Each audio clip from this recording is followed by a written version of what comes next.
শিয়াদের একটা বড় টার্গেট হইল সাহাবায়ে কেরামকে বিতর্কিত করে দেওয়া, সাহাবায়ে কেরামকে বিতর্কিত করা। এজন্য এরা শুধু এখান থেকে না, হযরত মুয়াবিয়া রাদিয়াল্লাহু তাআলা আনহু থেকে না, আরো আগ থেকে এরা আক্রমণ করা শুরু করেছে। শিয়াদের যেই ধর্মীয় ভিত্তি, পুরো শিয়া মতবাদের যেই ভিত্তি, এর এক নম্বরে প্রধান একটা ভিত্তির নাম হলো আকীদা ইমামিয়া। আকীদা কি? ইমামিয়া আকীদা। মানে কি?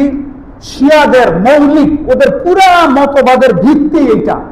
এদের আকীদা হইল আল্লাহর নবীর পরে 12 জন, কিয়ামত পর্যন্ত 12 জন ইমাম হবেন। কয়জন ইমাম? 12 জন ইমাম। এরা শব্দটা ইমাম ব্যবহার করেছে, কিন্তু আপনি এখন শুনবেন, আমার কথা শুনলে, কাজকর্ম সবগুলোই নবীদের। যেমন এরা বলে 12 জন ইমাম নিষ্পাপ। বলেন তো এটা কাদের গুনাগুন? কন্যা জোরে। এরা বলে 12 জন ইমামের কাছে আল্লাহর পক্ষ থেকে ওহী আসে। এটা কাদের গুণ? এরা বলে 12 জন ইমাম, তাদের এই ক্ষমতা আছে, তারা চাইলে মুহাম্মদী শরিয়াত বাকি রাখতে পারে, চাইলে সেখানে সংস্কার করতে পারে, সেখানে পরিবর্তন করতে পারে। বলেন তো এই যদিও নাম, যদিও ইমামত দেওয়া হয়, এটা কি মূলত ইমামত না নবুয়ত? নবুয়ত বলে নাই কেন? কারণ ওই যে মুসাইলামা কাজ্জাব সহ যারাই নবুয়ত দাবি করেছে, মুসলমানরা সহজে বুঝে ফেলছে ভণ্ড, এরা ছুঁড়া মারছে। এই জন্য এরা নবুয়ত শব্দ ব্যবহার করে নাই। কথা বলছে ইমামতের, কিন্তু কাজকর্ম দিয়ে দিচ্ছে সব নবুয়তের। ঠিক কিনা আমার ভাইয়েরা? এদের আকীদা হলো 12 জন ইমাম। সর্বপ্রথম ইমাম হলেন হযরত আলী। তো হযরত আলী যেহেতু নবীজির পরে ইমাম, হযরত আলীর কাছে বায়াত না হওয়ার কারণে, হযরত আলীকে খলিফা না বানানোর কারণে, তৎকালীন সব সাহাবীরা যেহেতু হযরত আবু বকরের হাতে বায়াত হয়েছিলেন, এই কারণে সকল সাহাবী নবী না মানলে যেমন কাফের হয়ে যায়, নবীর পরে নবীর কাজযুক্ত যে ইমাম, এই ইমামকে হযরত আলীকে না মানার কারণে পুরা সাহাবায়ে কেরামের জামাত কাফের হয়ে গেছে। সবাই তো নাউজুবিল্লাহ একটু ভালো করে বললেন। বর্তমানের শিয়ারা আমেরিকার সাথে, ইসরায়েলের সাথে যুদ্ধ করছে। রাজনৈতিক হিসাবে এদের পাশে আমরা আছি। নবী করিম সাল্লাল্লাহু আলাইহি ওয়াসাল্লাম তো খ্রিস্টানদেরও সমর্থন জানিয়েছেন। রাজনৈতিক হিসাব আলাদা, রাজনৈতিক হিসাব আলাদা। আমরা শুধু শিয়া না, এই আমেরিকা, বিশ্ব সন্ত্রাসী আমেরিকা এবং ইসরায়েলকে যদি একটা পাগলা কুত্তাকে কামড় দেয়, ওই কুত্তাকে আমরা মাথায় নিয়ে নাচু। শুধু কুত্তায়, শিয়া না, শুধু কুত্তা। কুত্তাও যদি ওদের দিকে ঢেউ করে, আমরা এই কুত্তার সাথেও আছি। ঠিক কিনা ভাইয়েরা আমার? এই হিসাব আমরা এদের সাথে আছি। কিন্তু আপনারা আকীদা বুঝেন, এগুলা কোনো গোপন বিষয় না। শিয়াদের একেবারে প্রধান এগুলা মতবাদ, প্রধান মতবাদ এটা। এই শিয়াদের প্রধান মতবাদের আরেকটা হইল, শিয়াদের আরেকটা মতবাদ হইল, এই যে কোরআন মাজিদ যেটা আছে আমাদের সামনে, এটা পূর্ণাঙ্গ না, এটা মাত্র 1/3 আরো 2/3 শিয়াদের 12 নম্বর ইমামের কাছে রয়ে গেছে। 12 নম্বর ইমাম কে? হযরত আলীর এই যে হযরত হোসাইনের বংশ। লাস্টে এসে 2.5 বছর বয়সে তিনি নাকি আত্মগোপনে আছেন, শেষকালে তিনি নাকি ইমাম মাহদি হিসাবে আসবেন। নাউজুবিল্লাহ বলবেন না?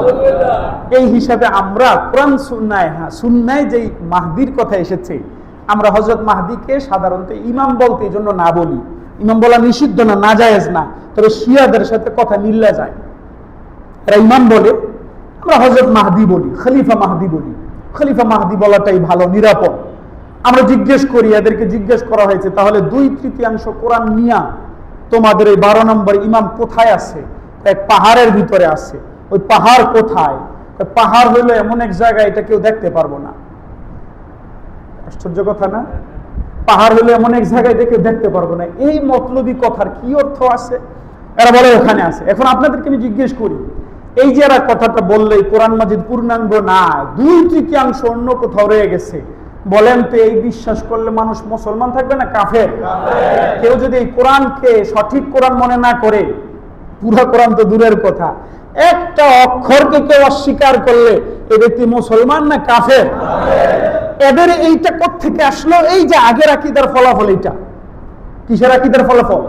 আগের আকীদার। সব সাহাবায়ে কেরাম যেহেতু কাফের, তো সাহাবায়ে কেরামের বর্ণিত কোরআন এর জন্য বলছে এটা সঠিক না, সঠিক কোরআন এদের ইমামের কাছে আছে। কথা বুঝতেছেন ভাইরা? এই শিয়ারা হযরত হুসাইন রাদিয়াল্লাহু তাআলা আনহুর শাহাদাত কারবালার, এই ঘটনাকে কেন্দ্র কইরা হযরত মুআবিয়া রাদিয়াল্লাহু তাআলা আনহুকে এমন কোন ভাষা নাই নিকৃষ্ট যেই ভাষায় গালাগালি না করে। হযরত মুআবিয়া রাদিয়াল্লাহু তাআলা আনহুকে শুধু একলা কাফের বলবে, এরা তো পুরো সাহাবায়ে কেরামের জামাতকেই কাফের বলে।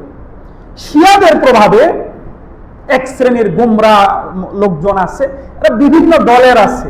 মূর্খতাবশত কেউ শিয়াদের এই ইতিহাসগুলো পড়ে পড়া সব সাহাবীকে কাফের মনে করে না। শিয়ারা কথা কিন্তু ধরে রাখেন, শিয়ারা সকল সাহাবীকে কাফের বলে। শিয়ারা কি বলে? শুধুই না, শিয়ারা অত্যন্ত নিকৃষ্ট আকীদা পোষণ করে। শিয়ারা বলে এদের ইমাম 12 নম্বর ইমাম যেদিন আসবেন, তিনি নাকি আসার পরে নাউজুবিল্লাহ হযরত আম্মা জান আয়েশা সিদ্দিকাকে কবর থেকে উঠাইয়া তার উপরে জিনার শাস্তি প্রয়োগ করবেন। নাউজুবিল্লাহ। হযরত আম্মা জান আয়েশা সিদ্দিকাকে জিনার অপবাদ দেওয়া হয়েছিল না? কোরআন মাজিদে আল্লাহ তাআলা আয়াত নাযিল করে আম্মা জান আয়েশা সিদ্দিকার পবিত্রতা ঘোষণা করছেন। কিন্তু ওরা যেহেতু এই কোরআন মানে না, এই কোরআন তো ওরা মানে না, কি বললাম কিছুক্ষণ আগে, কোরআন ওরা মানে যেহেতু মানে না, এজন্য এরা বলে আম্মা জান আয়েশা সিদ্দিকা জিনা করছে। নাউজুবিল্লাহ বলেন, তাকে নাকি কবর থেকে উঠাইয়া এই শাস্তি প্রয়োগ করবে। এদের এই পরিমাণ বিদ্বেষ।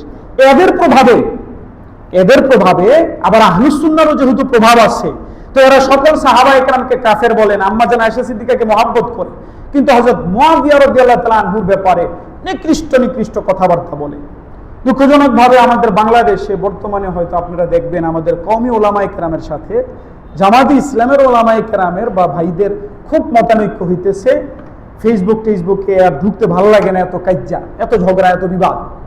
সেই প্রাচীন জামানা থেকে ওলামায়ে কেরাম, শুধু দেওবন্দি না, আহলে হাদিসের ওলামায়ে কেরাম, এরপরে অন্য ঘরানার ওলামায়ে কেরাম, দেওবন্দি ওলামায়ে কেরাম, সকল ওলামায়ে কেরাম এই ক্ষেত্রে মাওলানা মওদুদী রাহিমাহুল্লাহ, মাওলানা মওদুদী সাহেবের সমালোচনা করেছেন। তিনি শিয়াদের প্রভাবিত হয়ে শিয়াদের ইতিহাস থেকে তার নিজের গ্রন্থে বিভিন্ন জায়গায় হযরত মুআবিয়া রাদিয়াল্লাহু তাআলা আনহুর ব্যাপারে ওই শিয়াদের লেখনী থেকে জঘন্য অপবাদ দিয়েছেন, জঘন্য সমালোচনা করেছেন। তারা দীর্ঘদিন পর্যন্ত এগুলো অস্বীকার করতে, বলতো যে না, এগুলো লেখেন নাই, তিনি লেখেন নাই। আমাদের ওলামায়ে কেরাম যখন ওনার মূল কিতাব উর্দু থেকে এগুলো পড়ে শোনাইতেছেন, এখন এরা একবার কয় বিএনপির দালাল, একবার কয় ইন্ডিয়ার দালাল, বা যেটাই হোক, সাহাবায়ে কেরামের সমালোচনা, হযরত মুআবিয়া রাদিয়াল্লাহু তাআলা আনহুর সমালোচনা কোনোভাবে জায়েজ নেই।